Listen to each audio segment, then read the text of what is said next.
Hey guys, and welcome back to App Tutorial. In this video, we're gonna look at how to disable Bumble notifications. Now let's begin. Well, as you can see, I have already logged into my account. In case you have not, do log in right now. This right here is the interface, and what we're gonna do right now is simply look at how to disable notifications. In the top left, you'll see a profile picture right here. Simply click on it. Then something like this will open up. Well, right now we only want to disable the notifications, so let's simply go to settings. The button's just below edit profile. Once you're in the settings page, well, simply scroll down, but do note that you can change these settings as well. We're only gonna focus on notification settings. I'm gonna click on this tab right here, and something like this will open up. Well, as you can see, my notification for new messages are turned on.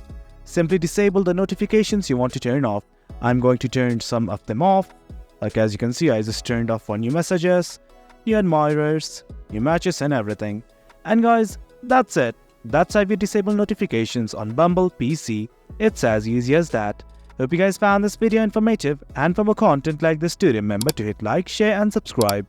Your support fuels us. Until next time, thank you.